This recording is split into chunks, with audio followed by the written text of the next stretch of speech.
Selamat pagi, selamat siang, selamat malam, dimanapun Anda berada. Terima kasih banyak telah bergabung dengan kami untuk webinar hari ini. Selamat datang di episode ketiga webinar tematik EU ASEAN yang diselenggarakan sebagai bagian dari program Smart Green ASEAN Cities. Jika Anda belum mengetahuinya, SGAC adalah inisiatif yang didanai oleh Uni Eropa, didukung oleh ASEAN Sekretariat, dan dilaksanakan oleh UNCDF atau UN Capital Development Fund bekerja sama dengan FMDV yang merupakan singkatan dari Global Fund for Cities Development. Program ini dirancang sebagai inisiatif katalitik untuk mendukung pembiayaan urbanisasi berkelanjutan di seluruh negara anggota ASEAN, khususnya di kota-kota kelas menengah, guna mengembangkan mekanisme pembiayaan yang layak untuk proyek-proyek Smart Green City. Program ini mengadopsi pendekatan kolaborasi multilevel bekerja sama dengan Sekretariat ASEAN serta pemerintah pusat dan daerah, dan saat ini terdapat 15 kota yang berpartisipasi dalam program ini.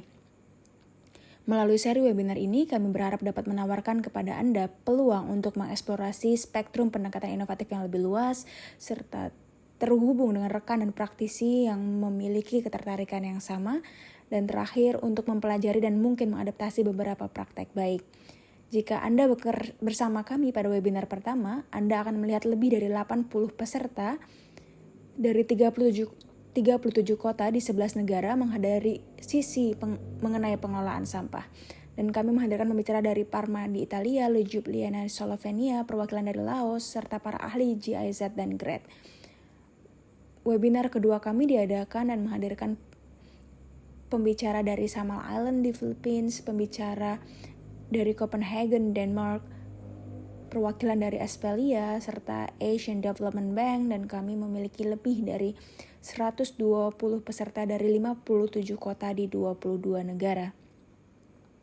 Sekedar mengingatkan Anda dan memberitahu bahwa rekaman webinar sebelumnya dan webinar hari ini juga akan tersedia melalui platform kami, Parkuru, dan rekaman tersebut akan tersedia dalam 5 bahasa Inggris, Thailand, Indonesia, Lao, Khmer,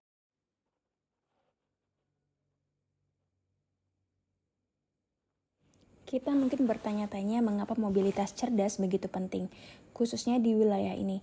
Sekedar memberi gambaran statistik, dan meskipun terdapat fakta bahwa sekitar 25% penduduk pedesaan di Asia tidak memiliki akses terhadap jaringan atau akses jalan raya, 25% penduduk perkotaan tidak memiliki akses yang efisien terhadap angkutan umum perkotaan, dan masih dalam dekade terakhir Asia telah menyaksikan sebuah pertumbuhan emisi yang lebih cepat di sektor transportasi dibandingkan industri lainnya. Pada tahun 2018, sektor ini menyumbang 13% dari total emisi karbon dioksida langsung dari pembakaran bahan bakar, atau 3,9% yang mewakili lebih dari 2 kali lipat peningkatan di tingkat global. Hal ini berarti dekarbonisasi pada sektor transportasi yang sedang berkembang di Asia menjadi hal yang sangat penting seiring dengan perluasan infrastruktur dan peningkatan aktivitas penumpang dan barang yang terus berlanjut. Namun, transisi menuju mobilitas perkotaan yang berkelanjutan memerlukan pendanaan awal dan jangka panjang. Manfaat mobilitas berkelanjutan seperti peningkatan kelayakan hidup dan dampak positif terhadap kesehatan sulit dipertimbangkan dalam perkiraan biaya manfaat karena seringkali sulit untuk dihitung dalam bentuk material. Meskipun sektor publik mempunyai kapasitas pembiayaan yang terbatas, investor swasta seringkali enggan berinvestasi pada proyek transportasi dan mobilitas berkelanjutan karena mereka menganggap penyediaan mobilitas perkotaan sebagai layanan publik sehingga tidak mengharapkan keuntungan finansial yang tinggi. Dengan adanya informasi ini, dan sebelum kita melanjutkan ke bagian selanjutnya dari webinar ini, kami ingin mendapat pendapat Anda mengenai tantangan terbesar bagi kota dalam mendanai dan membiayai transisi mobilitas cerdas dan ramah lingkungan. Jadi kami akan meluncurkan poll sekarang dan kami ingin meminta pendapat Anda. Tidak ada jawaban benar ataupun salah, itu hanya tanggapan.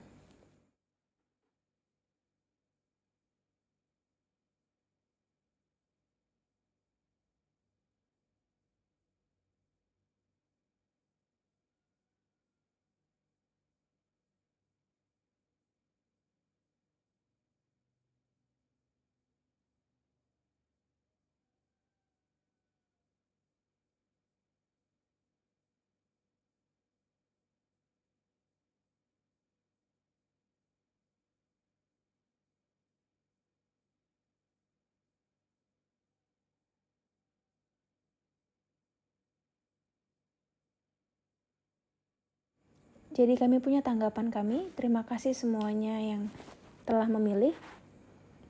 Menarik untuk dicatat bahwa berdasarkan 2 webinar sebelumnya, pengelolaan sampah dan air limbah, kedua isu tersebut memiliki tantangan utama yang serupa, yaitu alokasi anggaran yang tidak memadai. Jadi dalam jejak pendapat hari ini, sebagian besar responden juga mengindikasikan bahwa alokasi anggaran yang tidak memadai tampaknya menjadi tantangan yang paling besar.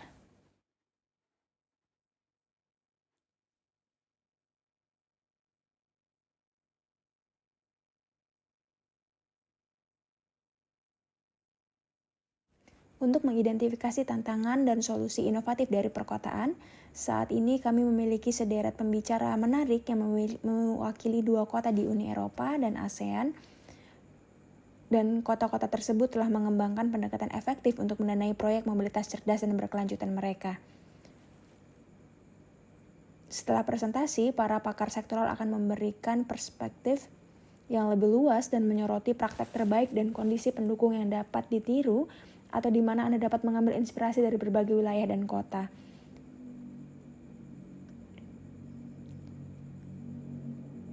Jadi sekarang saya akan memperkenalkan speakernya. Mohon maaf jika saya salah mengucapkan nama Anda.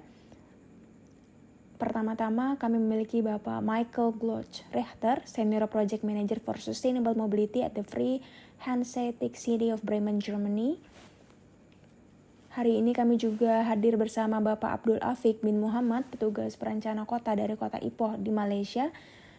Terakhir kami memiliki Profesor Sam Chow, rekan Arup Fellow Director East Asia Transport Portfolio Leader dari Arup.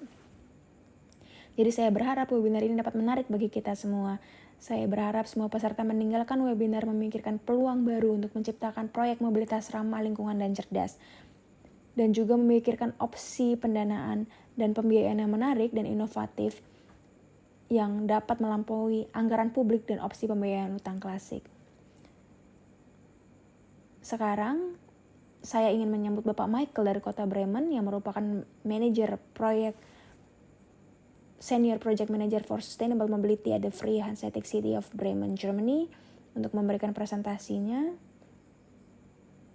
Sekedar biografi singkat tentang Michael, ia adalah anggota kelompok ahli mobilitas perkotaan Komisi Eropa atau dikenal sebagai AGUM.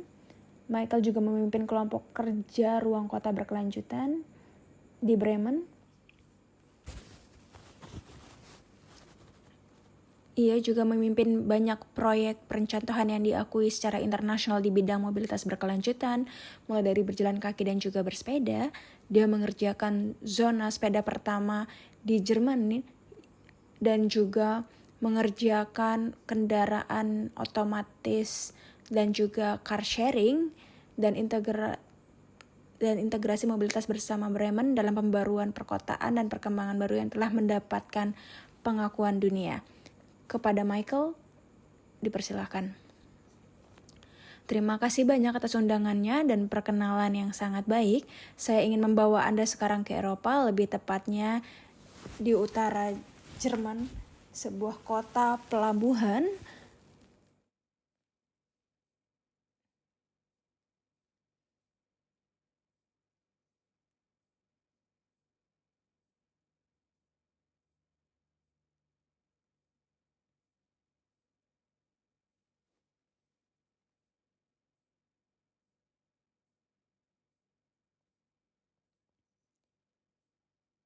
Bremen adalah kota utara di Jerman, sekitar 575.000 penduduk, dan seperti yang Anda lihat, kami juga memiliki warisan budaya, kami juga memiliki pejalan kaki di pusat kota, dan kami juga dikenal dengan kota tram yang menjadi tulang punggung sistem transportasi umum kita. Namun yang lebih penting lagi adalah Bremen adalah kota bersepeda dan juga kota berjalan kaki. Jadi sekitar setengah dari seluruh perjalanan warga kami dilakukan dengan berjalan kaki dan juga bersepeda. Dan di banyak kota, berjalan kaki sebagai moda transportasi tidak dianggap serius. Saya pikir itu pesan yang pertama, banyak perjalanan yang dilakukan dengan berjalan kaki dan harus kita integrasikan karena sangat efisien. Selain uang, kita juga mempunyai ruang sebagai sumber daya yang terbatas, khususnya space jalan. Ruang jalan terbatas yang kita harus melihat di mana kita menetapkan prioritas kita. Jika kita melihat ke lingkungan di dalam kota, kita dapat melihat bahwa hampir 60% perjalanan dilakukan dengan berjalan kaki dan juga bersepeda. Jadi ini adalah bagian yang sangat besar dan hal ini juga menjelaskan bahwa jumlah angkutan umum yang relatif rendah dan Anda dapat melihat bahwa di wilayah dalam dan kota, lingkungan sekitar masyarakat menggunakan mobil untuk 25% perjalanan mereka. Jadi kita harus lihat jalan kaki itu adalah transportasi yang paling diremehkan dan kita juga harus mengakomodasi infrastruktur yang baik untuk hal tersebut. Jadi ketika kita melihat beberapa jalan, bagaimana tampilan dan fungsinya, kami punya fungsi transportasi tentunya. Dan kami juga punya yang namanya cafe jalanan, jadi komunikasi bisnis. Kita ada interaksi sosial, kita harus menyediakan ruang untuk menyimpan berbagai kendaraan. Dan itu bukan hanya mengenai mobil, tetapi juga sepeda. Karena dalam kota bersepeda, Anda harus menyediakan parkir sepeda juga.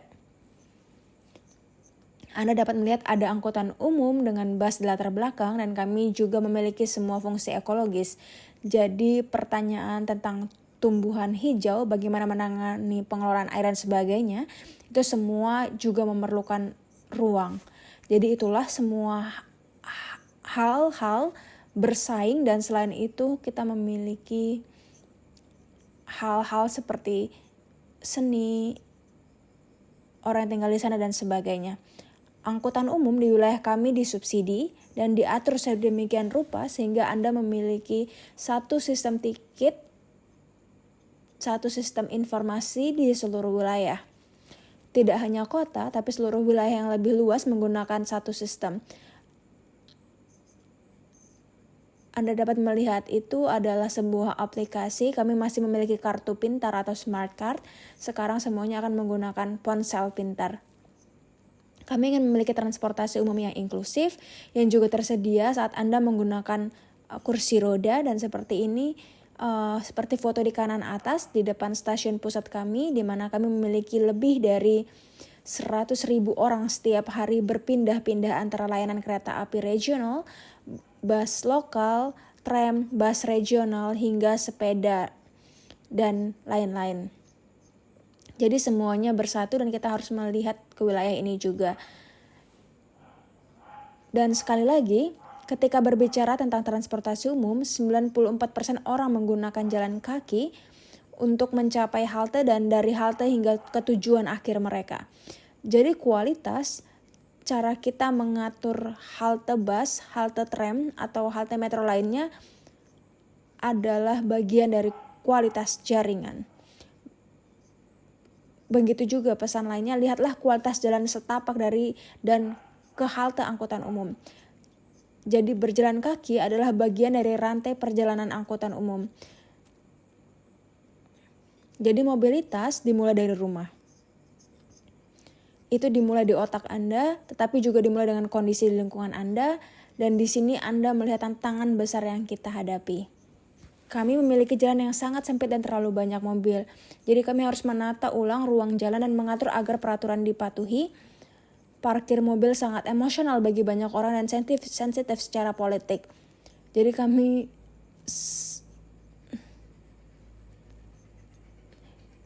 kami sekarang telah mengorganisir di lingkungan yang satu ini dalam sebuah proyek yang seluruh trotoarnya bebas dari parkir dan kami memiliki lebih sedikit mobil yang juga merupakan perjuangan besar.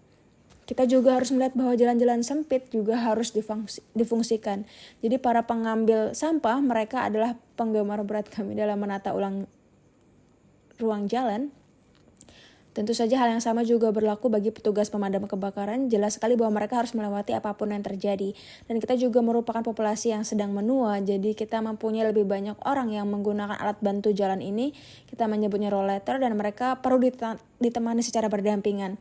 Sehingga tidak ada ruang untuk meninggalkan mobil atau sepeda di trotoar. Kita juga harus menyediakan lingkungan bersejarah di mana tidak ada tempat parkir sepeda di rumah, tempat parkir sepeda yang aman di jalan.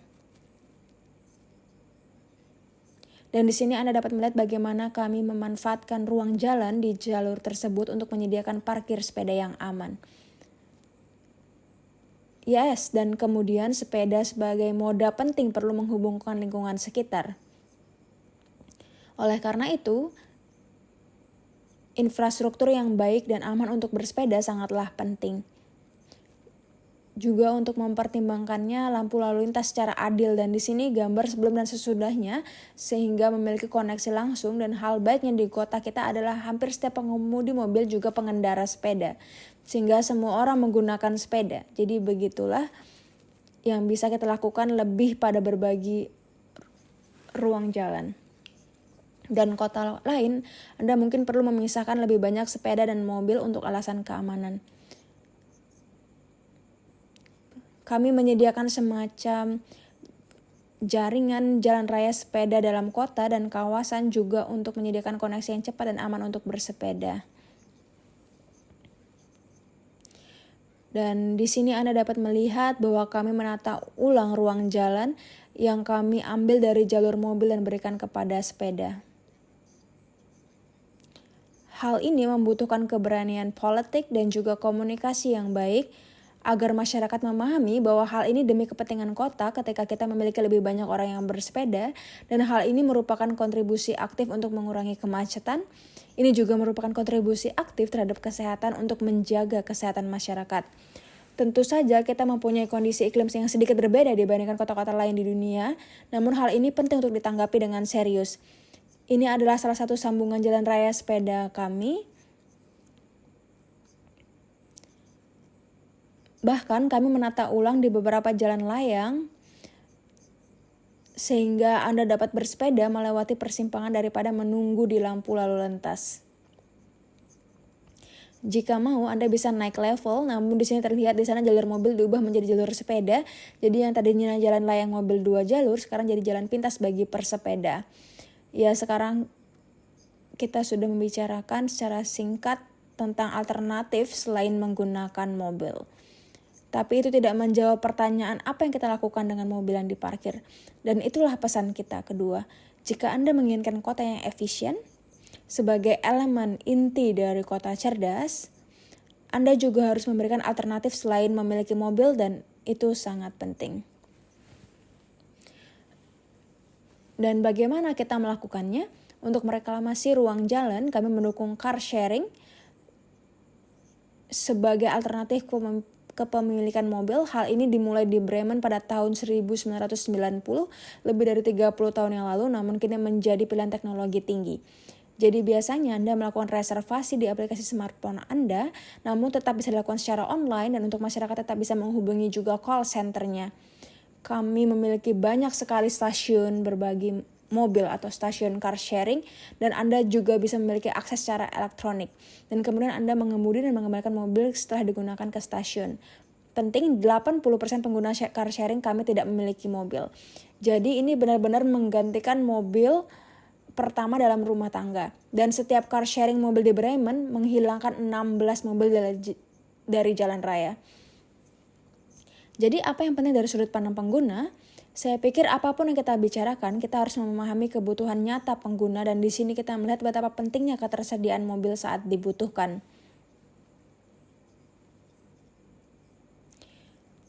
Jadi keandalan sistem sangat penting, dan itu berkaitan dengan sistem berbasis stasiun, maka Anda memiliki stasiun terdekat.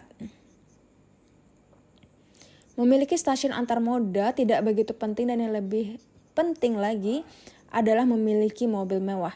Jadi orang-orang sangat pragmatis tentang hal itu, dan inilah poin-poin penting: prosedur murah, keandalan, kedekatan. Dan ketika kita membandingkannya dengan tingkat kepuasan, kita melihat bahwa orang-orang benar-benar bahagia. Lebih dari 80, terkadang tingkat kepuasan 90%. Dan ini sangat bagus. Jadi layanannya berjalan dengan cukup baik. Hal ini juga tercermin dari jumlah penggunanya. Sekali lagi, Bremen berpenduduk 500 juta jiwa, Kami memiliki lebih dari 30.000 pengguna di sistem 150 stasiun, 600 mobil, dan jumlah ini terus bertambah setiap tahun sebesar 15 hingga 18%. Jadi ini sangat bagus dan kami cukup senang dengan hal tersebut. Itu operator swasta, tidak disubsidi, tapi kami menyediakan ruang untuk stasiun. Dan kami akan memiliki 8.000 mobil lagi jalan-jalan di Bremen. Dan jika kita ingin mencapai keringanan yang sama dengan garasi parkir, ini akan menjadi investasi sebesar 150 hingga 200 juta euro,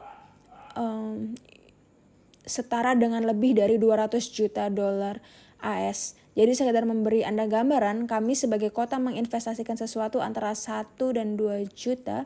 Jadi pengembalian investasi atau return of investment dengan faktor lebih dari 100. Itulah yang Anda capai karena ruang jalan sangat berharga dan terbatas di semua kota. Saya telah mengunjungi banyak kota di Asia dan saya tahu betapa padatnya kota itu, banyaknya lalu lintas, dan Anda tidak dapat melakukannya dengan kepemilikan mobil pribadi. Hal ini secara fisik tidak mungkin dan saya pikir itulah alasan mengapa kita harus memikirkan kota pintar yang menyediakan lebih banyak alternatif selain menggunakan mobil. Jadi yang kami lakukan sebenarnya adalah menyediakan stasiun di mana orang bisa mengambil dan mengembalikan mobil. Sekarang adalah transisi ke mobil listrik. Saat ini armada tersebut merupakan armada campuran untuk menjaga ambang batas tetap rendah bagi pengguna baru yang belum terbiasa dengan kendaraan listrik. Dan semua stasiun ini berada di jalan raya. Dan kami memiliki operator yang juga memiliki armada terapung gratis yang ditambahkan dengan tarif yang sama seperti untuk stasiun berbasis sehingga tidak perlu banyak digunakan untuk perjalanan dalam kota. Ini lebih banyak digunakan karena ini merupakan pemesanan terbuka tetapi Anda tidak tahu apakah Anda memiliki tempat parkir yang sama.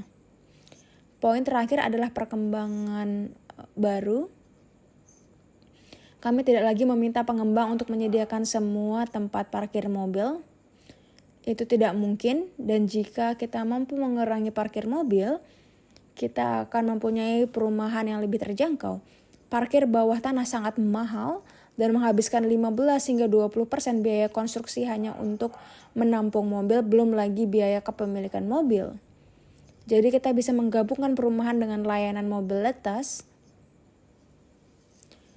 Pertama-tama kita akan menghemat uang dan memberikan insentif untuk pola mobilitas yang berkelanjutan.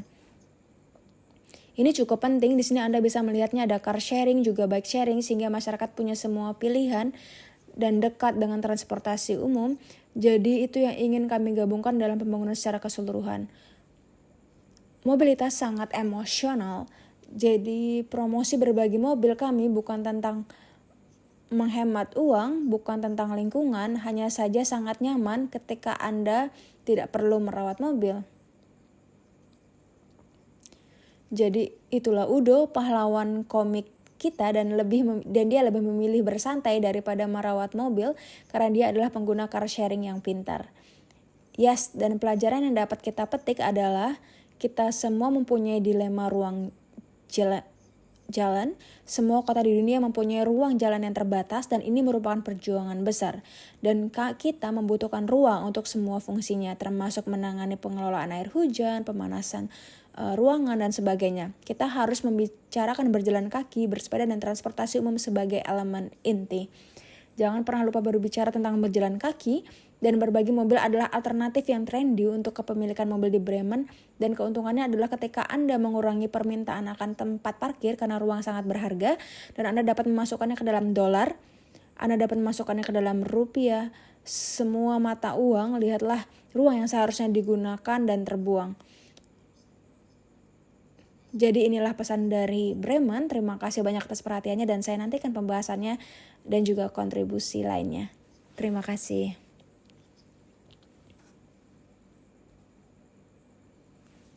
Terima kasih banyak Michael, itu sangat menarik. Saya sangat suka ketika Anda mengatakan bahwa mobilitas dimulai dari rumah dan dimulai dari pikiran. Menurut saya itu sangat benar dan kita harus mengadaptasi pola pikir yang benar agar kota ini berhasil dalam solusi mobilitas inovatif seperti ini. Jadi terima kasih banyak sekali lagi atas presentasi Anda yang sangat menarik. Kami sekarang akan beralih ke kawasan ASEAN dan kami dengan senang hati mengundang dan menyambut Bapak Abdul Afiq bin Muhammad, Town Planning Officer dari Kota Ipoh di Malaysia. Pak Abdul memiliki pengalaman 7 tahun dalam perencanaan tata kota. Kota Ipoh berencana memperluas kemitraan swasta publik pada sistem lalu lintas cerdas yang diluncurkan pada tahun 2022. Sistem ini memanfaatkan artificial intelligence untuk lampu lalu lintas dan bertujuan untuk mengurangi kemacetan dan meningkatkan arus lalu lintas di Kota Ipoh. Saya persilahkan kepada Bapak Afik. Kami menunggu presentasi Bapak. Terima kasih. Baik, bisakah moderator mendengar saya? Oke, terima kasih moderator dan terima kasih Michael atas presentasinya yang sangat menarik. Agak berbeda dengan saya karena kami masih mengelola mobil. Di Jerman kalian sudah mengatur orang berjalan kaki, sementara di negara-negara Asia mobil listrik masih belum terlalu banyak digunakan dan kami masih menggunakan banyak sekali mobil berbahan bakar bensin. Terima kasih. Assalamualaikum.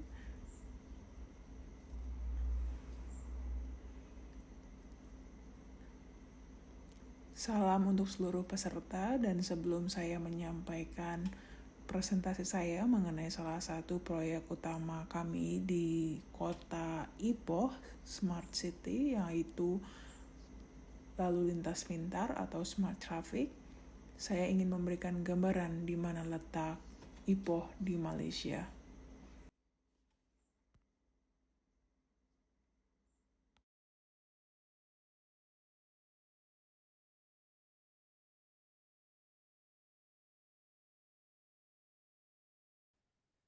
Bagaimana kami mengimplementasikan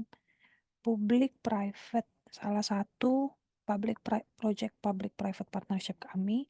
Saya ingin memberikan konteks ke semuanya mengenai smart traffic di Ipoh. Jadi saya akan membagi presentasi saya.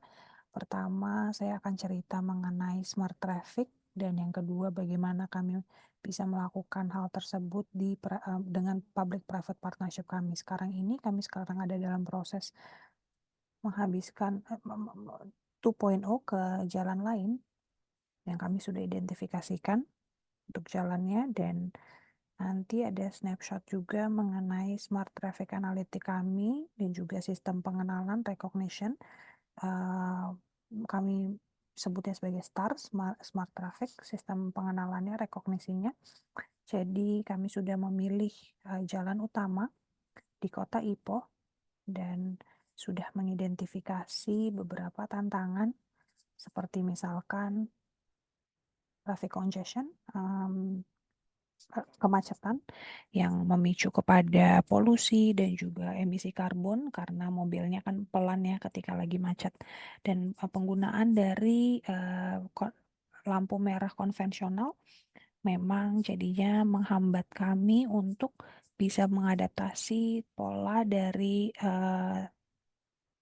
trafiknya, lalu lintasnya, dan kemudian datanya. Ini juga adalah penting untuk perencanaan urban bagi kami untuk merencanakan manajemen lalu lintas kami. Jadi solusi pintar ini, smart traffic technology ini dilakukan, memang kami buat untuk memecahkan masalah ini. Jadi pertama kami ingin mengurangi kemacetan, dan yang kedua dengan mengurangi emisi karbon, dengan mengurangi waktu tempuh dari perempatan yang pertama ke perempatan kedua, dan saya akan jelaskan di slide berikutnya. Dan yang ketiga yang paling penting adalah apa yang orang sekarang sebut sebagai data adalah emasnya. Data is the new gold, dan sistem ini memberikan kami data dan pola lalu lintas. Dan tentu saja juga adalah penting kualitas kehidupan dari masyarakat untuk bisa menyejahterakan komunitas. Jadi sebenarnya sedikit snapshot mengenai setelah 2 tahun outcome-nya setelah kita mengimplementasikan smart traffic, dan dari perempatan yang pertama kami selalu menggunakan 122 detik. Setelah kami mengimplementasikan smart traffic ini, kami bisa mengurangi waktu tempuhnya menjadi 60 detik kurang lebih, dan memang efeknya minimal ya, tetapi nanti saya akan jelaskan bahwa kurangnya 60 detik travel time ini efeknya cukup bagus, cukup luas. Dan yang kedua, setelah kami mengimplementasikan emisi karbon dari 500 kilo setiap harinya, kita sudah kurangi ke setengah, sekarang 250 kilo karbon berdasarkan sistem. Dan yang ketiga, seperti yang saya sudah bilang sebelumnya, data kan adalah gold yang baru. Jadi kami bisa mendapatkan data yang cukup akurat. Operasinya kita bisa mengurangi 60 detik dari waktu tempuh di Ipoh. Berikutnya,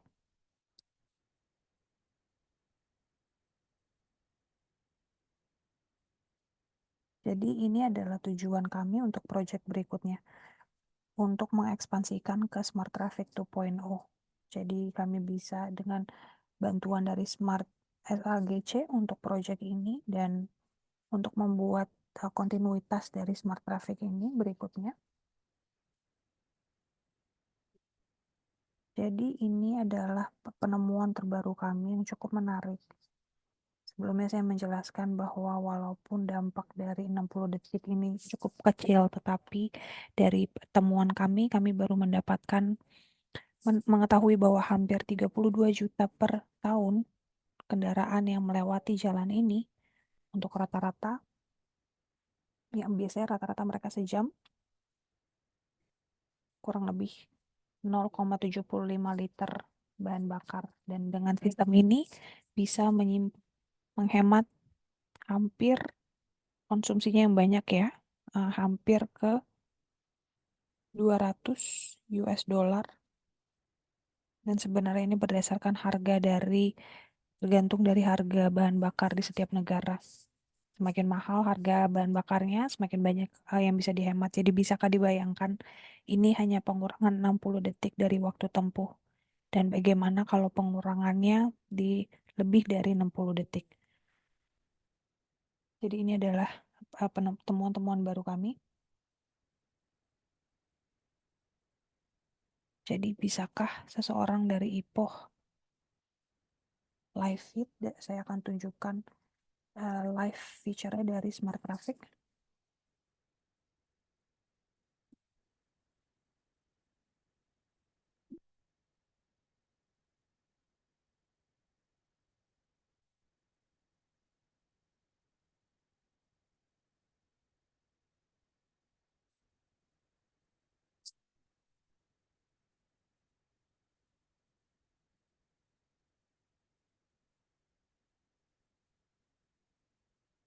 Baik, jadi ini adalah contoh untuk dashboard dari command center-nya. Kami mengontrol dari command center, sistemnya akan menciptakan data analitik, seperti misalkan penghitungan jumlah mobil dan klasifikasi dari mobilnya, ke rata-rata tempuhnya, dan juga aluran lalu lintasnya, dan juga insiden-insiden lalu lintas. Dan sistemnya juga bisa menghitung emisi karbon untuk 24 jam. Bisa dibuka kah kameranya?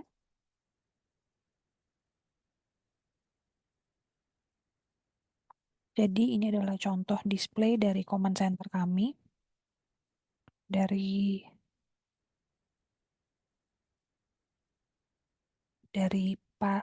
jalan yang paling sibuk ya di Ipoh, dan ini yang kelihatan di command center kami. Jadi kita juga bisa nge-manage trafficnya dengan benar. Kami mendapatkan datanya, dan kami juga bisa mengurangi dari 120 detik dari perempatan 1 ke 4 menjadi 60 detik. Jadi kembali ke slide saya.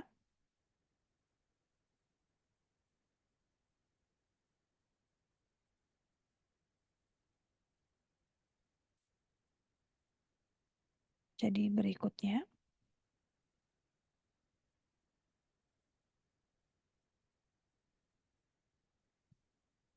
Jadi ini adalah apa yang kami sebut sebagai public-private partnership. Jadi ini bentuk dari kolaborasi antara sektor pemerintah dan juga sektor swasta. Dan dalam proyek ini sebenarnya kami berkolaborasi dan memilih salah satu perusahaan smart solution yang terbesar dan sudah cukup terkenal di di Malaysia dan juga penyedia internet yang terbesar di Malaysia. Jadi kami menemukan ada 6 keuntungan dari kerjasama pemerintah dan swasta ini. Pertama, sebenarnya akan meningkatkan sumber daya finansial pemerintah dan juga mendiversifikasikan akses terhadap sumber pembiayaan finansial dan modal tanpa meningkatkan hutang.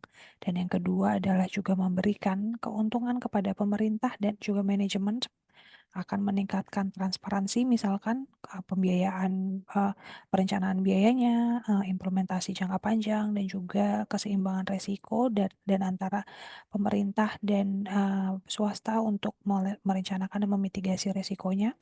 Dan kami juga membayar untuk layanan yang diberikan tanpa membutuhkan investasi yang banyak.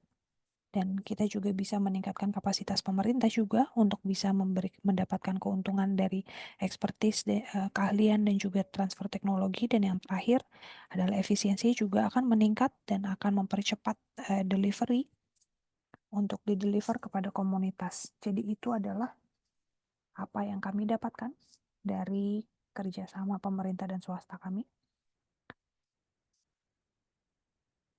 dari TM dan kami dari pemerintah. Berikutnya. Jadi bagaimana kami mengimplementasikan proyek ini? Jadi dengan konsep dari kerjasama pemerintah dan swasta ini, pertama IPOS sebagai City Council sudah setuju untuk menunjuk PM1 sebagai partner kami, TM, dan kami menandatangani MOU untuk kolaborasi. Dan setelah itu, kami dan perusahaan tersebut TM1 sudah mengimplementasikan POC, Proof of Concept, dengan tidak ada cost selama 8 bulan dulu, coba dulu, dan setelah itu kami menemukan sistemnya sangat membantu. Kami melihat ternyata sistemnya sangat membantu, jadi kami setuju untuk subscribe, tetapi kami membuatnya sebagai pembayaran bulanan untuk kontrak 5 tahun, dan pendekatan ini sebenarnya membantu kami untuk deployment dari smart traffic ini tanpa harus ada biaya terlalu besar di muka. Setelah 5 tahun, mungkin kita ada pertanyaan, setelah 5 tahun terus apa yang akan terjadi gitu. Karena kita semua sudah tahu bahwa teknologi kan bergeraknya cepat banget ya. Jadi setelah 5 tahun, smart traffic ini akan menjadi milik kami dan mungkin akan direview kembali oleh berdasarkan teknologi apa yang ada nanti pada waktu itu. Berikutnya ini adalah contoh dari kontrak 5 tahun kami. Saya nggak bisa kasih lihat harganya, tetapi ini digunakan dengan kontraknya 60 bulan. Berikutnya. Baik, ini juga milestone untuk kontrak 5 tahun tersebut, dan ini termasuk pemerintah taking pause. Berikutnya, slide terakhir. Jadi ini perjalanan kami dalam mengimplementasikan proyeknya. Kami bertemu dengan TM pada tahun 2020, setelah itu ada COVID dan kami mulai bernegosiasi di Juni 2002.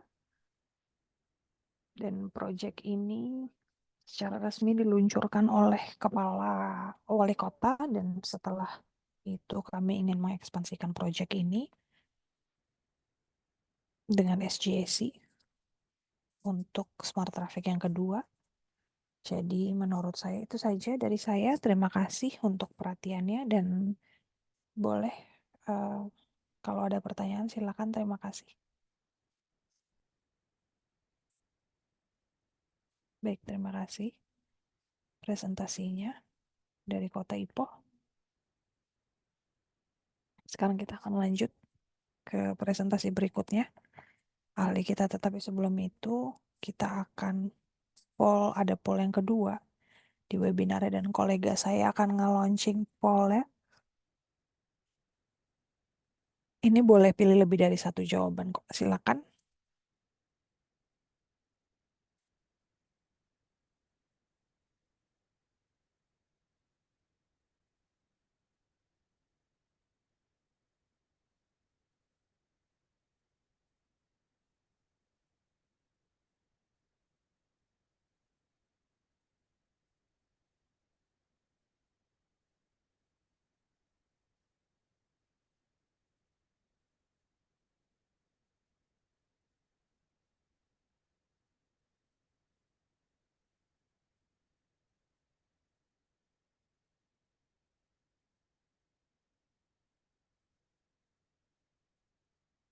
Baik, sudah ada jawabannya. Pendekatan mana yang menurut Anda memiliki potensial terbesar untuk membiayai Smart and Green Mobility Project di regional ASEAN? Dan 95% dari respondennya memilih blended ya, campuran gitu. Cukup menarik karena kan kita baru saja mendengar presentasi dari kerjasama pemerintah dan swasta dari IPOH. Jadi hal-hal kayak gini, campuran pendekatan finance ini potensialnya terbesar aplikabilitas dari pembiayaan yang spesifik itu tergantung dari banyak faktor termasuk lingkungan legislatif. Tetapi karena budget pemerintah memang terbatas, kami juga harus mengkombinasikan pilihan pembiayaan dan resources juga termasuk transfer dari pemerintah, kerjasama pemerintah dan swasta, kemudian resources yang lain dan juga mungkin penyewaan ruangan iklan di transportasi, penggunaan parking fees dan juga penggunaan dari value caption mechanism. Jadi terima kasih banyak semuanya untuk berpartisipasi dalam call ini. Sekarang kita akan lanjut untuk mendengar dari sektoral expert Profesor Sam Chow, Fellow Director dari ISASHA, Leader dari ERA. Profesor Chow, silakan. Oh, maaf sebentar bio mengenai Profesor Chow. Profesor Sam Chow memiliki lebih dari 36 tahun pengalaman mengkonsultasikan dan juga pengalaman manajemen dalam perencanaan transportasi dan engineering di 17 negara di Asia Pasifik, Asia Selatan dan Afrika. Beliau juga adalah portfolio transportnya dalam Royal Aviation dan Maritim di Asia Timur. Untuk Arup adalah global dalam pelayanannya engineering, designing, dan consulting. Profesor, silakan. Terima kasih untuk perkenalannya. Saya akan berbagi screen saya.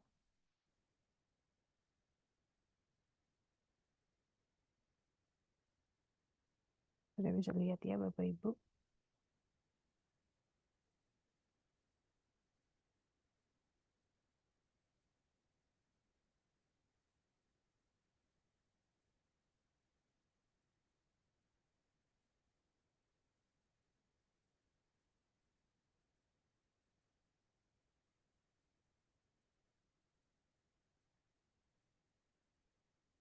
Bisa lihat screen saya ya.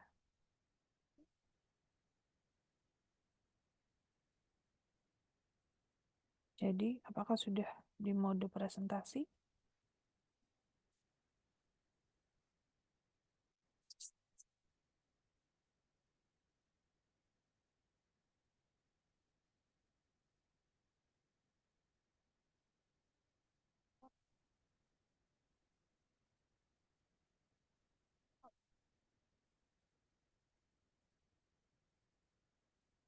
Baik, jadi hari ini saya akan memberikan contoh dari studi kasus yang kita miliki, yang kita sudah lakukan di Da Nang di Vietnam.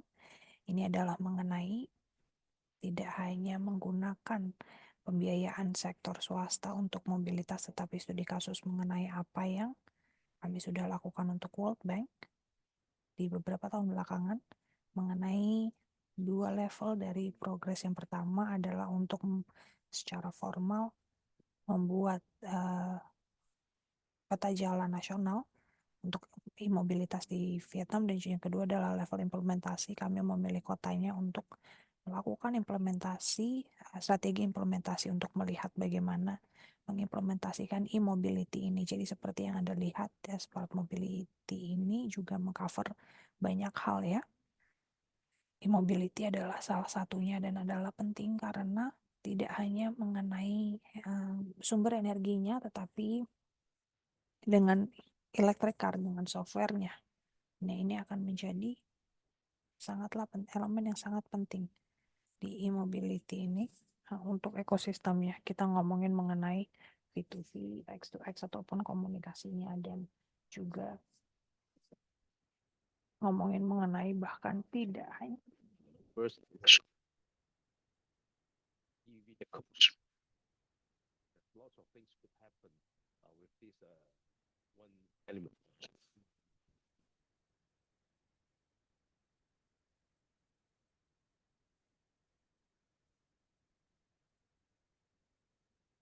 Okay, talking about private and funding, so you can see that in fact most of the funding a lot in the transport sectors are from government, either it's from the city, state government, or in the capital budgets, or some grants from the central government, or some in the city level. The city may have some long-term municipal bonds or bonds issued by urban infrastructure funds, and then bank and institutional loans or private sector investment. Private sector investment is one of those.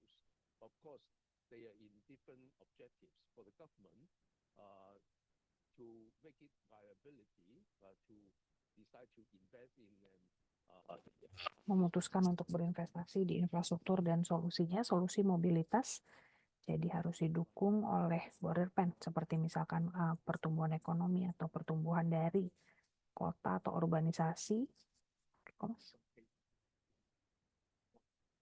atau untuk peningkatan tenaga kerja, untuk memastikan kota, pemerintah atau negaranya memang terdepan dalam hal teknologi. Dan untuk sektor swasta tentu saja proyeknya, investasinya harus bisa menjadi skema yang bankable, berarti mereka juga harus melihat return yang cukup, memastikan resikonya juga minimal, dan juga memang sesuai dengan resikonya, rewardnya sesuai dengan resikonya. Dan kemudian untuk pemerintah, bagaimana untuk membuat solusi mobilitas ini viable ya. Jadi yang paling penting adalah untuk mengurangi pengeluaran modalnya dari awal capex-nya. Jadi kalau memang ada solusi memang itu mentransfer beban pembiayaan ini ke pihak ketiga, dan biasanya ini adalah investor. Jadi mungkin di beberapa kasus ada pendapatan atau ada subsidi, tetapi banyak investasi yang dipimpin oleh sektor swasta untuk memang dilakukan untuk mengurangi capex-nya. Dan untuk yang ketika sedang berlangsung, mereka harus melihat bagaimana bisa meningkatkan pengguna dari mobilitas tersebut. Jadi meningkatkan jumlah pengguna akan bisa mendatangkan lebih banyak revenue atau juga mengurangi unit cost-nya, dan juga harus dipikirkan hal-hal lain, misalkan untuk sumber pendapatan tambahan. Jadi bagaimana bisa mengembangkan sumber keuntungan atau pendapatan yang jangka panjang, dan ini biasanya cukup generik dan biasanya memang diaplikasikan banyak hal. Di sini di konteks ini solusi e-mobility untuk Danang. Jadi kita ngomongin dulu mengenai e-mobility, peta jalan nasional e-mobility untuk Vietnam. Jadi sebagai negara memang adalah untuk memastikan industrinya untuk masa depan, di mana di sini di Vietnam mereka mau memposisikan negaranya untuk menjadi pemimpin regional di kendaraan listrik, manufaktur, baterainya, integrasi, dan lain-lain. Jadi ini semua adalah teknologi baru dan juga bisa membuka banyak lapangan kerja yang baru. Dan yang kedua, banyak negara terutama di negara-negara Asia mengenai dekarbonisasi. Karena ada di COP26 ada komitmen untuk objektif-objektif karbon pada 2050. Ini adalah komitmen negara di PBB juga pada 2016. Jadi untuk bisa mengubah penggunaan energi untuk mobil, tentu saja e-mobility adalah salah satu kontributor bagi COP26 ini atau komitmen dekarbonisasi. Jadi ini adalah untuk menciptakan sinergi antara energi dan sektor transportasi dalam proses dekarbonisasi ini. Dan tentu saja yang lainnya adalah banyak hal ini kan harus diimpor. Dan pengembangan transportasi agar tidak bergantung pada bahan bakar impor, bahkan walaupun mungkin berguna untuk penggunaan lainnya, tetapi untuk transportasi sekarang dengan e-mobility tergantung dalam bagaimana mereka menghasilkan listrik. Tentu saja ini bisa ada cara-cara lain, mungkin solar, tenaga angin, tenaga hidro. Semua ini tidak harus terlalu bergantung pada impor, dan kalau masih menggunakan internal combustion engine maka memang tidak ada pilihan lain karena tenaga angin, solarnya ini tidak bisa menggunakan energi seperti itu kepada mobil dengan internal combustion. Tapi kalau mobilnya memang bisa menggunakan sumber energi yang lain untuk bisa menghasilkan listrik bagi kendaraan listrik tersebut. Dan ini adalah Binance E-Mobility Aspiration.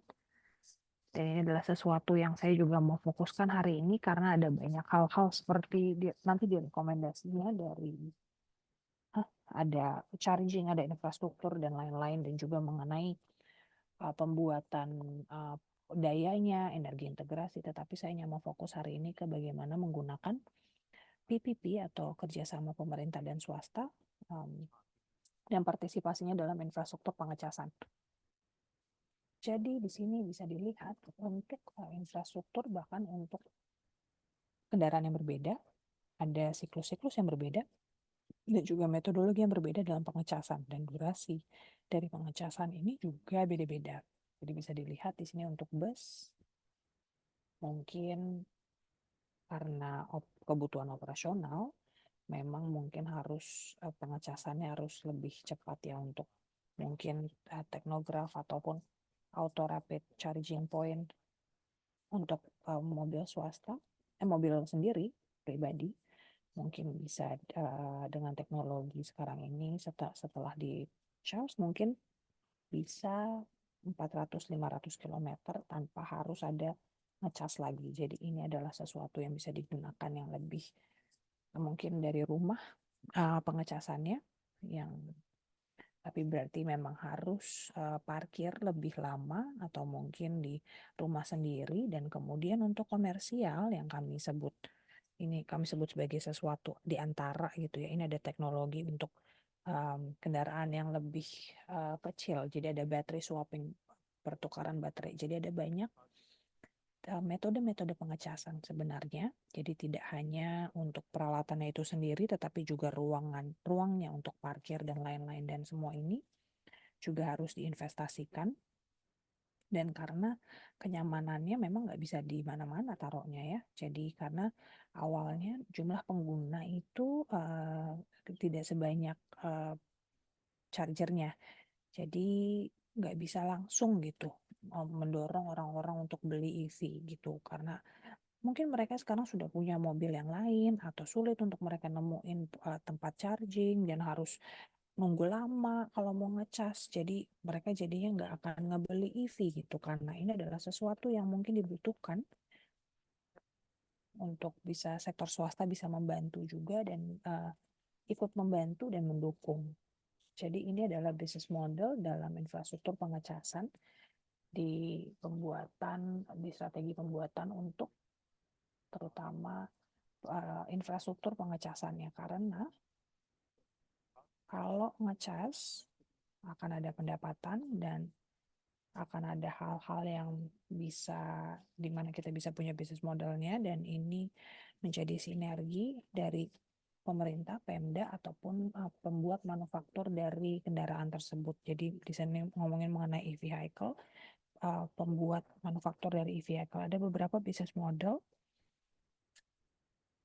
Di sini ada mungkin pemerintah, mungkin berbeda ya, memang dioperasikan oleh pemerintah atau pemerintah Pemdanya memiliki dan dioperasikan oleh swasta. Jadi ada masing-masing bisa investasi dimiliki oleh pemerintah dan mereka ada operating period untuk hal tersebut. Dan mungkin di beberapa kasus lain kebalikannya, sektor swasta adalah operator komersial tapi tanahnya disewa ke pemerintah. Jadi masih dapat pendapatan nih pemerintahnya. Jadi ini adalah tipe-tipe yang berbeda dari bisnis model pengecasan, tapi tergantung dari pendapatannya. Tentu saja di beberapa kasus mungkin akan ada periode bertumbuh ketika penggunanya tidak. Ini adalah periode di mana mungkin EV namanya promosi, jadi harus dilanjutkan di beberapa kota. Mungkin mereka akan mempromosikan pembelian EV, jadi ada insentif dalam membeli EV. Jadi dalam metode-metode untuk mempromosikan pengecasan ini adalah salah satu pertimbangan juga bagi orang-orang ketika akhirnya memutuskan untuk beli atau tidak nih EV ini. Jadi dalam kasus ini kita bisa melihat bahwa ekosistem di sini, kalau e-vehicle rendah jumlahnya berarti bisnisnya bukanlah bisnis, karena butuh subsidi juga gitu kan dari pemerintah untuk bisa mengoperasionalkan. Ketika sudah tumbuh angkanya lebih besar untuk EV, mungkin bisnis model hybrid bisa mulai digunakan. Dan ketika EV-nya memang sangat digunakan, banyak digunakan, misalkan di Hong Kong kita ada kebijakan pada 2035 tidak akan ada lagi mobil bermesin internal combustion untuk disetir ya, dipakai di jalan. Bahkan ada juga mungkin tidak akan membeli lagi gitu. Nah berarti pada saat itu, pada titik itu, semua mobil harus punya pengecasan. Tempat pengecasan itu akan menjadi bisnis yang komersial gitu. Jadi ada tahapan-tahapan yang berbeda. Memang butuh bisnis model yang berbeda. Dan di awal ini adalah bagaimana kalau memang bisa menarik sektor swasta untuk berinvestasi, maka akan ada bisa banyak hal yang dihemat gitu ya dari charging point-nya, dari peralatan pengecasannya, dan juga operasionalnya dari charging point tersebut. Dan kemudian ini adalah beberapa perbandingan untuk model operasional yang berbeda. Yang pertama, semua yang dimiliki dan dioperasikan oleh pemerintah sangat simpel, tetapi berarti pemerintah juga harus punya banyak uang gitu ya. Dan yang kedua atau yang ketiga adalah mengenai dimiliki oleh APH lokal dan hybrid. Ada yang mungkin tanahnya atau apa dimiliki oleh sektor swasta ataupun otoritas lokal, beberapa dioperasikan oleh operator komersional dan akan menjadi mungkin usaha gabungan, marketing and charging revenue akan menjadi gabungan karena memang harus dilakukan. Dan kalau misalkan semuanya bisa dimiliki oleh operator, atau mungkin tanggung jawab barengan gitu, gabungan, karena di beberapa kasus banyak titik pengecasan ataupun titik parkir itu ada di situ, ada titik pengecasannya itu tidak dimiliki oleh swasta gitu. Jadi ini adalah beberapa contoh dari mempromosikan e-mobility di dalam satu kota. Itu presentasi dari saya. Terima kasih. Terima kasih Bapak Profesor untuk presentasinya. Sekarang kita akan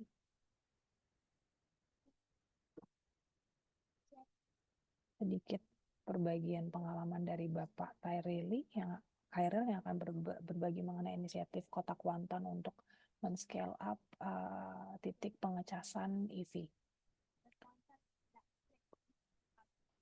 Project ini unik karena memang penggunaan model kerjasama pemerintah dan swasta, jadi tidak ada pengeluaran langsung dari sektor pemerintah.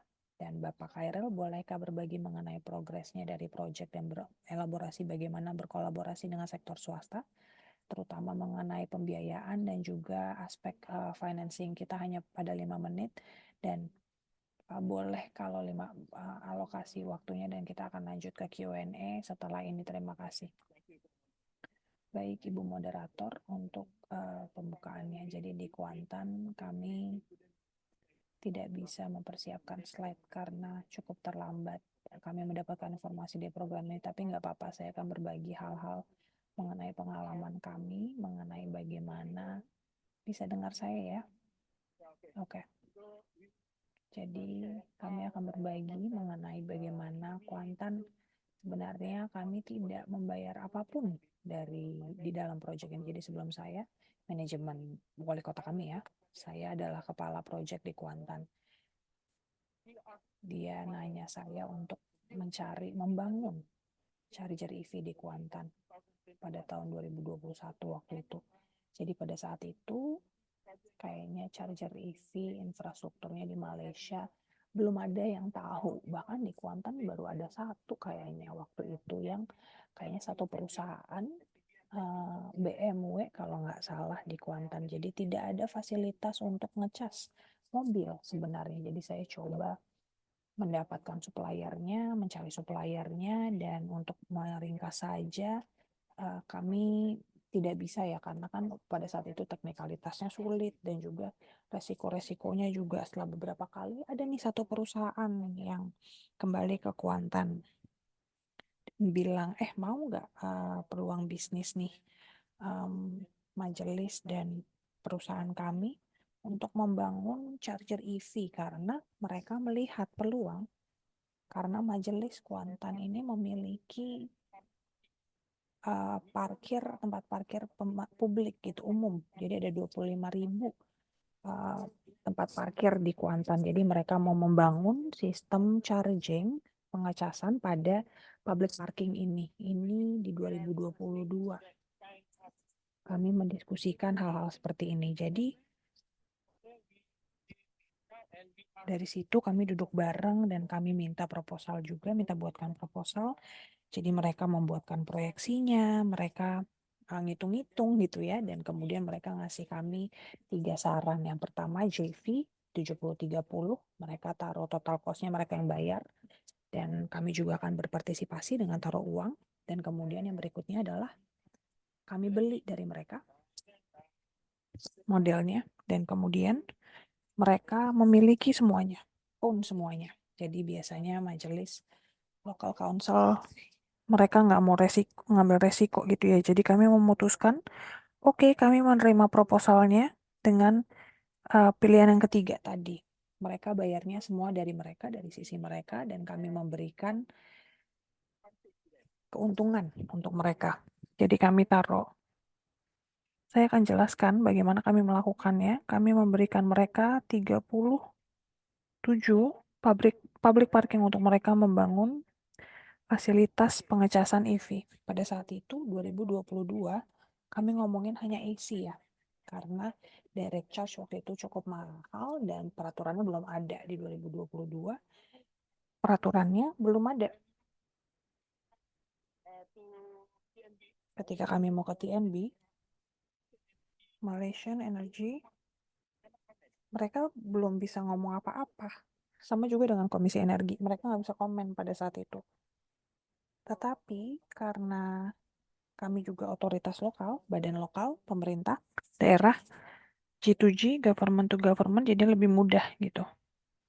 Jadi sampai sekarang, alhamdulillah kita ada 26 public EV charging di Kuantan. Ini terbuka. Buka handphonenya, pakai plat chat, dan kemudian bisa lihat. Ada banyak di Kuantan. Tetapi sekarang, tantangannya buat kita adalah bagaimana untuk memberikan direct charge. Direct charge ini cukup tricky dan cukup mahal. Sebentar saya share. Jadi kalau misalkan AC charger, kurang lebih 10.000 US dollar pada saat itu ya. Sekarang mungkin lebih murah. Tetapi untuk direct charging akan 50.000 US dollar harganya. Ringgit 200.000. Dan kemudian itu juga ada banyak masalah mengenai peraturan. Perlu ada birokrasi di situ ya. Sebagai badan daerah yang harus membantu, kadang-kadang kan kita juga ada masalah ini gitu. Jadi kayak semuanya tahu bagaimana kayaknya kalau kita mau mendapatkan agenda Malaysia untuk EV charging infrastructure agar mulus, semua orang memang harus duduk bareng. Mungkin kita harus menggunakan one stop center.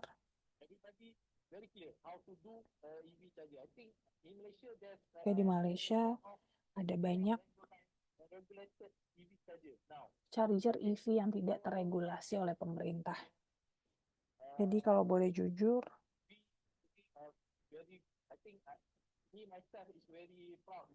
saya sangat bangga karena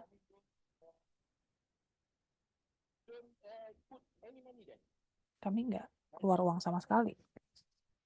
Tapi di Kelantan sudah ada nih. Jadi ini sedikitlah kami berbagi.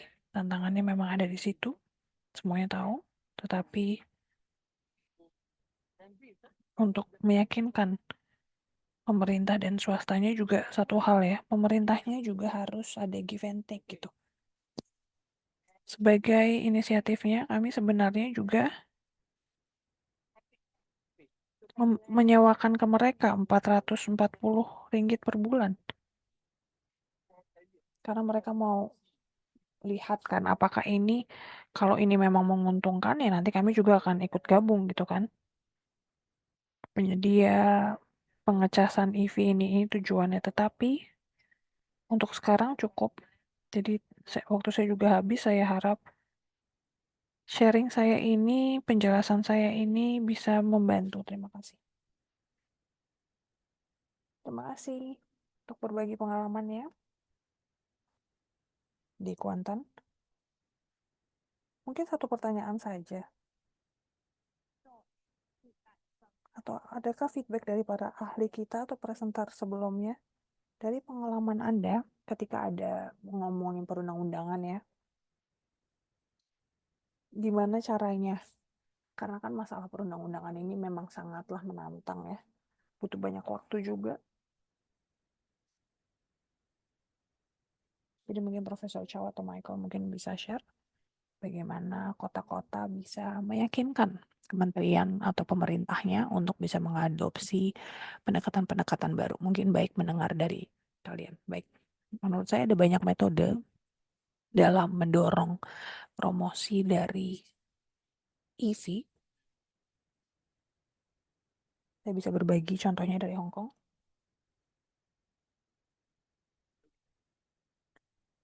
Pemerintah mendorong poin-poin pengecasan ini untuk dikembangkan secara swasta.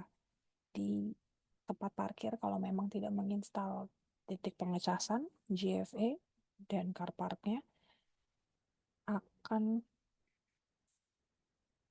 dan kalau diinstal 100% poin pengecasan di basement nanti tidak akan kena gitu dendanya. Jadi ini investasi. Berarti developernya bisa bilang ada JFE untuk yang lainnya, untuk penggunaan lainnya di parkiran. Jadi ini adalah salah satu cara sebagai insentif untuk mendorong bagian yang pengecasan, titik pengecasan ya. Kemudian membeli e-vehicle di Hong Kong. Karena kan kita tidak ada industri manufaktur mobil, jadi pajaknya lebih tinggi ya.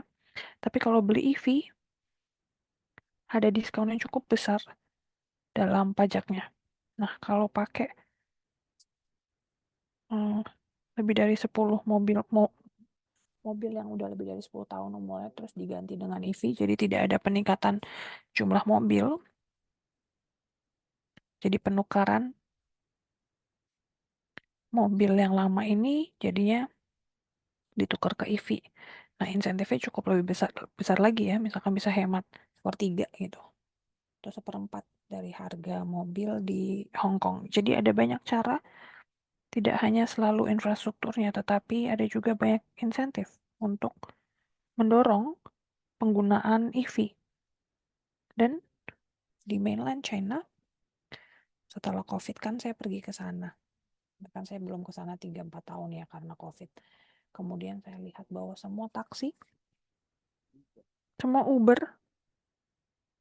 ojolnya sekarang semua EV.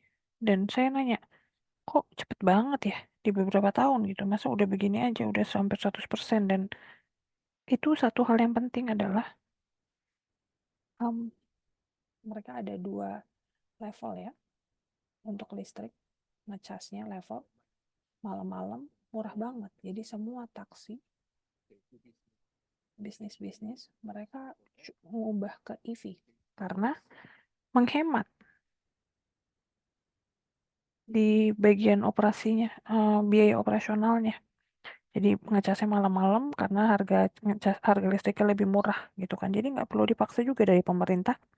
Mereka akhirnya ke sana sendiri. Dan tentu saja di Cina sekarang karena ada mass production, mereka juga memproduksi banyak EV vehicles dan memang jauh lebih murah.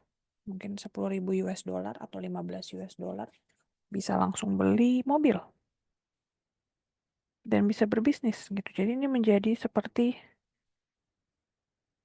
ini perubahannya cukup cepat lah.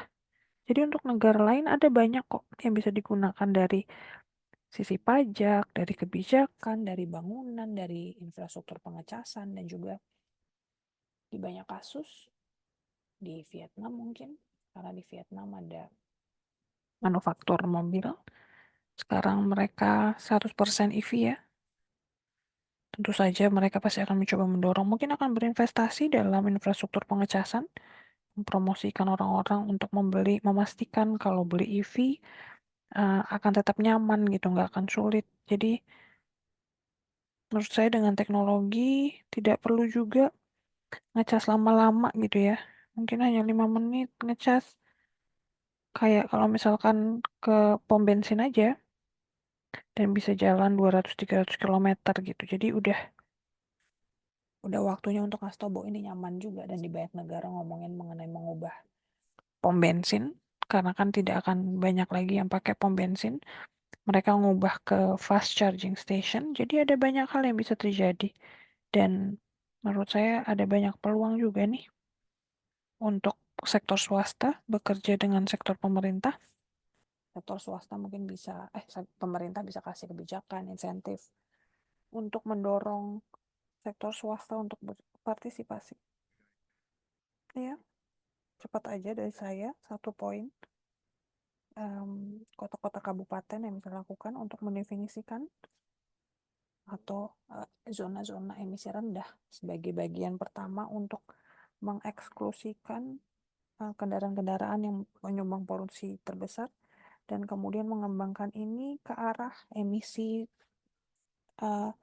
zona nol emisi. Kalau misalkan kita lihat ke masa depan untuk waktu-waktu tertentu, kondisinya berbeda dan semua kota di seluruh negara juga berbeda-beda. Nah, gimana itu bisa dilakukannya? Tentu saja selalu belajar apa yang dilakukan kota lain.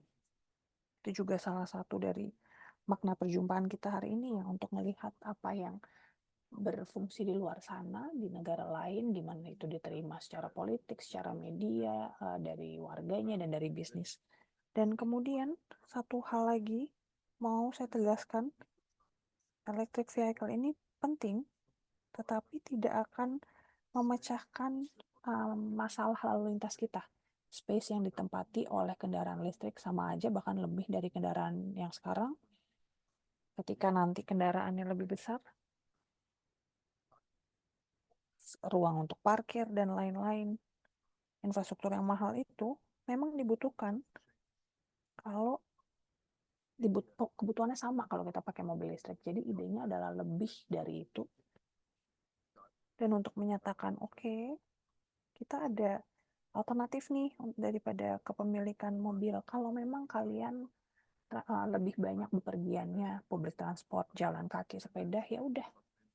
itu adalah kota yang berkelanjutan untuk masa depan dan baru nanti bisa menggunakan infrastrukturnya lebih efisien lagi, mengurangi kemacetan dan lain-lain. Jadi kita harus lihat dari secara luas gitu ya. Memang kita harus bertransformasi ke kendaraan listrik iya, tetapi ini bukan jawaban yang cukup gitu.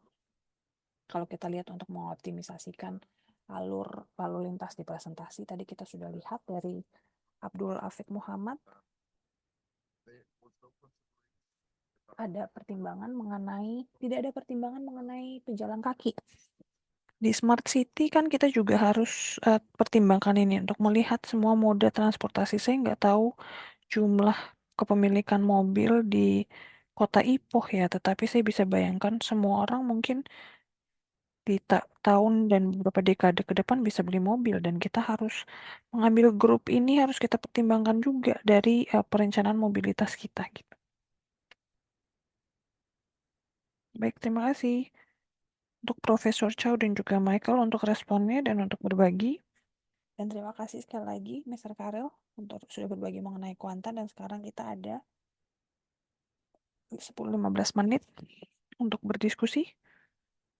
Dan semua partisipan silakan bertanya kepada para pembicara kita bisa menggunakan fitur Q&A atau bisa raise hand aja kalau memang ingin bertanya secara langsung. Saya akan mulai dengan membaca salah satu pertanyaan yang kita punya di Q&A. Terima kasih kepada para ahli kita yang sudah merespon pertanyaan. Michael, saya bisa lihat Anda sudah merespon banyak pertanyaan. Jadi ada satu pertanyaan dari Michael. Bagaimana Anda melibatkan sektor swasta untuk bisa mencapai inisiatif car sharing menurut opininya? Apa saja yang bisa dilakukan oleh ASEAN untuk memulai konsep ini? Saya juga ada sedikit pertanyaan sih sebenarnya. Saya percaya dalam inisiatif car sharing, tapi dengan cuaca dan iklim di Asia, agak sulit untuk mendorong orang-orang untuk naik sepeda ke kantor misalkan. Apakah ada komentar mengenai hal ini, Pak? Ya, memang terlepas dari kota mana akan sulit untuk nge-manage semua orang naik sepeda atau naik mobil, kan kita nggak ada cukup resources dalam hal tersebut. Jadi kita perlu transportasi yang kolektif dan juga konektornya masih adalah jalan kaki. Cukup jelas. Semuanya akan ada stasiun bawah tanah gitu di lingkungan tersebut, terlepas dari iklim dan geografi. Saya sudah ke banyak kota di dunia dan jalan kaki adalah mode yang selama ini dipandang sebelah mata paling murah. Jadi kita butuh lebih banyak pengetahuan mengenai hal tersebut, itu satu poinnya. Dan Bremen adalah contoh dalam kultur ada di Expo di Shanghai di 2010. Ada area best practice, kami bisa mempresentasikan berbagi dan saya diundang oleh Kementerian Transportasi Cina untuk memberikan pelatihan untuk kantor administrasinya bagaimana mengintegrasikan di kota tersebut dan ada banyak moda transportasi, tuk-tuk, ada taksi, sistem taksi juga yang sangat berkembang dan untuk ngeliat itu semuanya ya di titik di mana kalau lebih banyak mobil di kotanya atau kalaupun mengoptimisasikan alirannya akan tetap ada bottleneck berikutnya gitu. Dan itu mengapa kita juga harus melihat semua alternatifnya untuk penggunaan mobil, penggunaan dan kepemilikan gitu, satukan dan partnerkan mungkin berikutnya dengan komunitas bisnis, mengerti bahwa ini adalah di Bremen juga ini adalah kami anggap ini sebagai kasus bisnis gitu. Jadi kami tahu kami juga ingin menciptakan dampak untuk masyarakat kami. Jadi memang membutuhkan level tertentu lah ya untuk bisa mengintegrasikan semuanya. Dan peran lainnya dari kota adalah untuk mempromosikannya, untuk memberikan stasiun di mana mobil mobilnya tersedia, kelihatan, gampang dijangkau, jadi itu juga bergantung dengan promosi dan tidak semudah itu ya sebenarnya untuk memberikan ruangannya benar. Dan poin yang terakhir adalah mengenai pengembangan dari awal untuk bilang oke ini adalah pilihan untuk mengurangi jumlah parkir mobil yang dibutuhkan dan pembangunan yang baru, karena itu kan menghemat uang untuk semuanya, tapi juga buat developer. Selama mereka mengerti keuntungannya, mereka akan bilang oh iya juga ya, yaudah yuk gitu, dan mereka akan taruh lebih banyak uang ke dalam penyediaan layanannya ya sebagai kualitas, karena memang ini adalah masih lebih murah dibandingkan memberikan uh, tempat parkir. Tempat parkir bawah tanah tuh mahal banget dan membutuhkan tidak hanya investasi tetapi maintenance juga. Ada level air, manajemen kualitas udara dan lain-lain. Jadi untuk melihat ini secara lebih luas, dan saya tahu ini dari presentasi Shanghai di Expo kami waktu itu, ini adalah pemikiran yang baru sebenarnya untuk banyak orang. Pemikiran yang baru ini memang membutuhkan promosi dan membutuhkan orang-orang seperti Anda dari akademia, dari sektor bisnis untuk mengerti hal ini dan untuk menyampaikan pesannya ke orang lain. Dan ada operator juga kan di Asia. Memang bagus di beberapa jumlah kota ASEAN dan negara. Jadi coba kita lihat dulu dari Singapura misalkan. Ini adalah pertanyaan mengenai bagaimana kita integrasikan ke organisasi yang lebih besar gitu. Dan juga bagian dari urban development. Ya, saya juga setuju dengan Michael sebutkan ketika kita ngomongin mengenai smart mobility, solusi smart mobility kan tidak hanya satu hal ya, tetapi ini memang adalah kombinasi dari berbagai hal.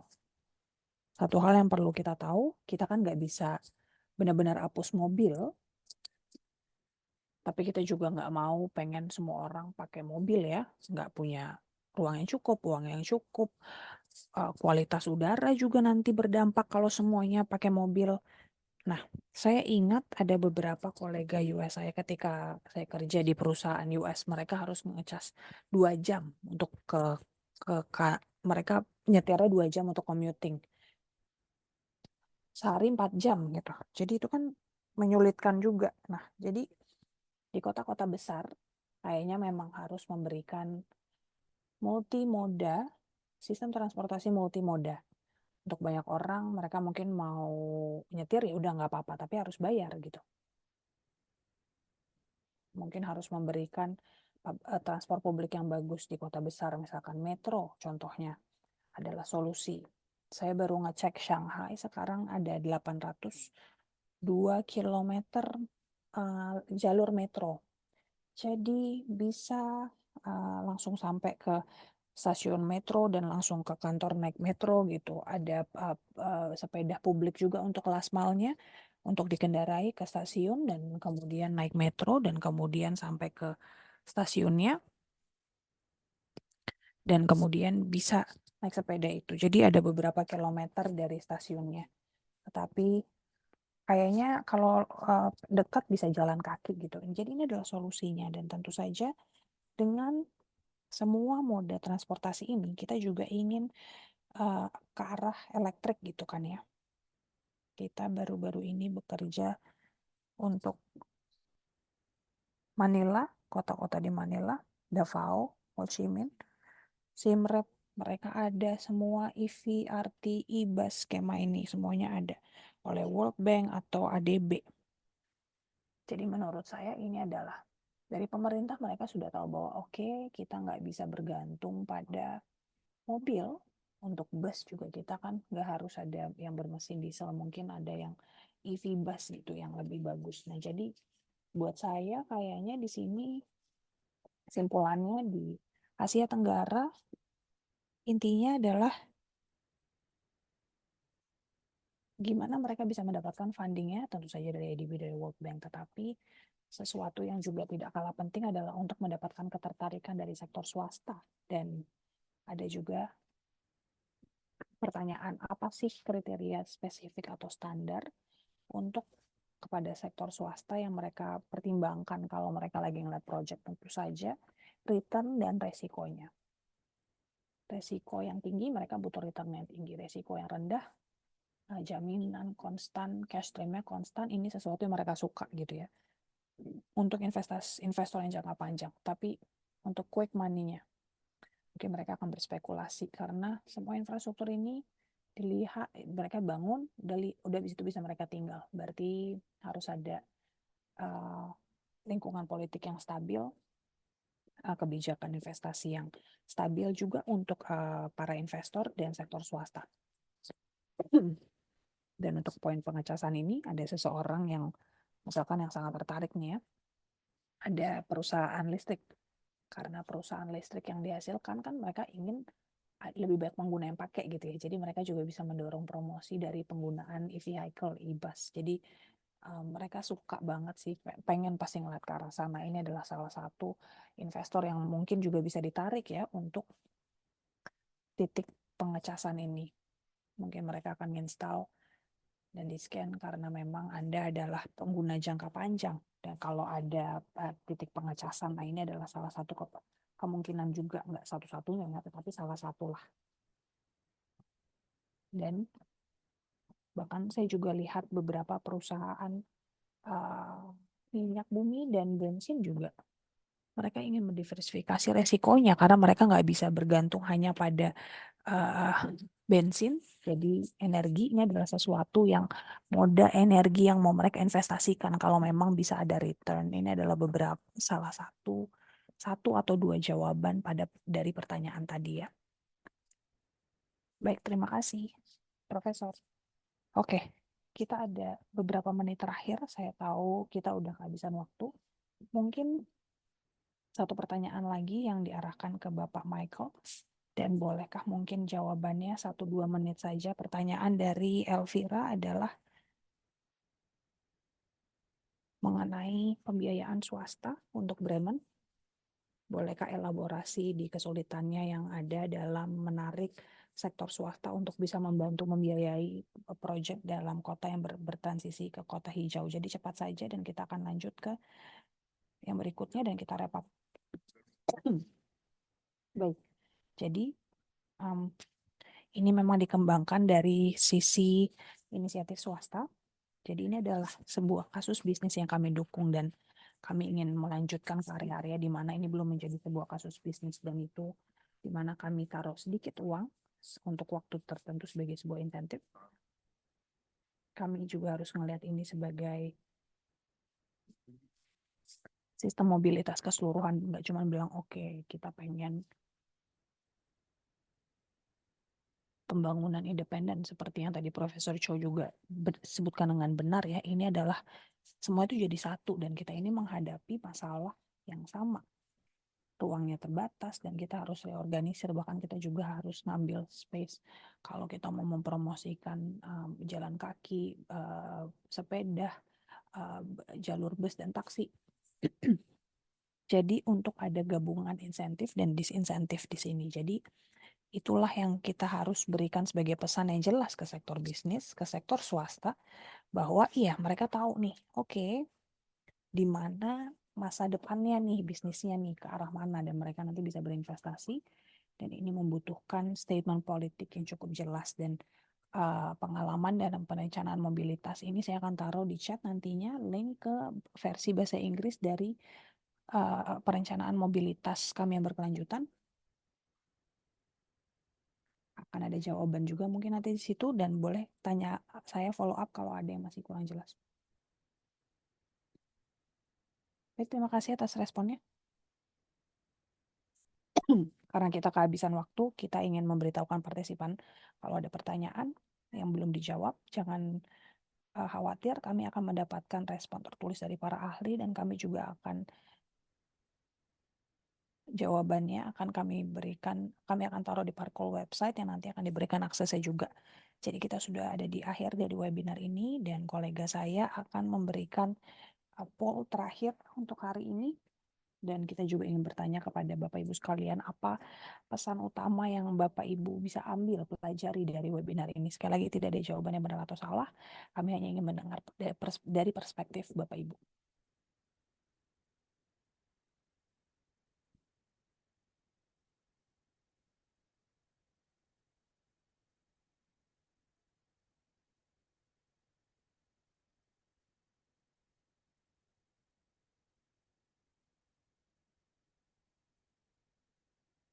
Baik, kita ada responnya sudah ada nih, dan pilihan dengan presentasi terbesar adalah keberagaman pembiayaan dan finansial mekanismenya untuk proyek-proyek Smart and Green Mobility. Ini adalah takeaway yang terbesar yang Bapak Ibu pelajari dari hari ini. Jadi dengan ini saya ingin mengucapkan terima kasih kepada Bapak Ibu sekalian, pada presenter, expert, partisipan untuk partisipasinya dalam webinar ini.